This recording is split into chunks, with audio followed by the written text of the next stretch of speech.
Welcome to the RebelGrove.com instant analysis. Chase Parham, Neil McCready. Ole Miss just wrapped up its first major scrimmage of the 2011 fall camp inside Hemingway Stadium. Can't seem to come out okay injury-wise. Not the sharpest thing.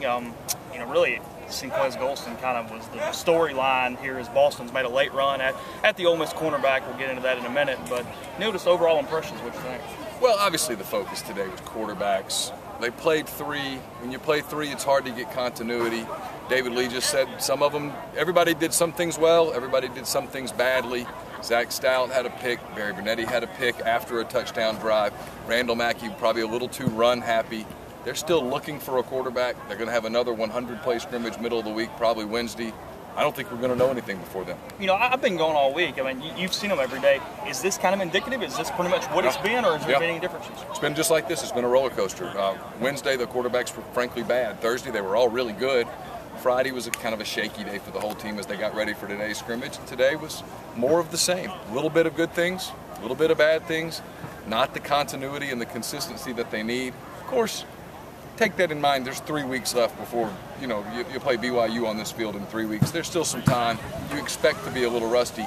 I sense the beginning of a little bit of a frustration that nobody has emerged as the quarterback. I guess moving on, freshman been the talk of the week. Really, those wide receivers. Brazel gets an ankle banged up a little bit. Not a big deal, but what'd you think, freshman today? Well, they looked like freshmen at times. They had some nerves. This is why you don't want to make too much out of those early practices and shorts and stuff when guys are running around. That being said, look, Dante Moncrief's really talented. Tobias Singleton's really talented. Nick Brazel obviously is talented, trying to do two things, rolled an ankle, as you mentioned.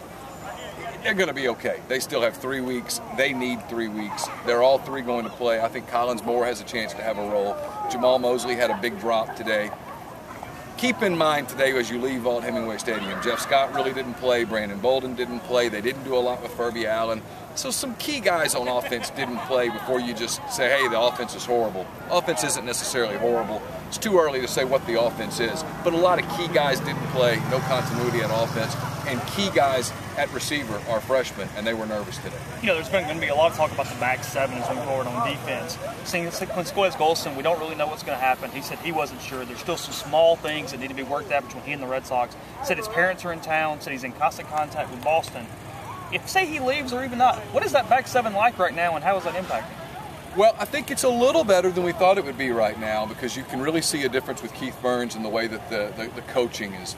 They're better at corner than they were a year ago. Wesley Pendleton played well again today. Charles Sawyer's really making strides.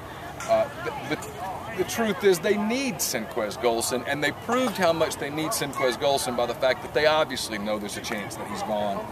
They played Nick Brazel at a good bit of corner today at different times in the scrimmage, and some of that was, in my opinion, because they know, hey, there's a real chance he's gone, and if that happens, he's going to at least have to play some corner in packages.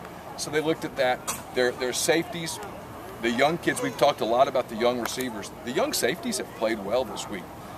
Denzel Kimdiche's hurt right now. He didn't play, but Chief Brown's had a good week. Cody Pruitt's had a really good week. Are they ready to be big-time contributors? Probably not. They still have some time, though. And they're a little better there. Brisha Matthews has had a good camp. Damian Jackson appears to have taken a step. There's a chance there that they're a little better in the back seven than we thought. The deal is they're really thin. And when you lose guys like Sinquez Golston, and I'm assuming that he's gone, you lose guys like that, that's like losing a key guy off your 2 deep. They don't have many key guys off their 2 deep to lose. 1 week in the books. Still quarterbacks next week. What's the storyline? Yeah, quarterback's still the storyline. Sinquez Golston's gone. How do you replace him? That's a storyline. And I think there's a chance that there's an offensive line storyline a little bit too. I think we're going to see a lot of Aaron Morris next week, some shuffling around. Maybe Matt Hall's a swing guy at tackle. But look, Matt Hall wants to be a starting lineman. I thought he played pretty well today. So there's plenty of storylines going forward in week 2. We got plenty of information coming from today's scrimmage tonight. Going into next week, Neil McCready, Chase Parham, it's RebelGrove.com instant analysis.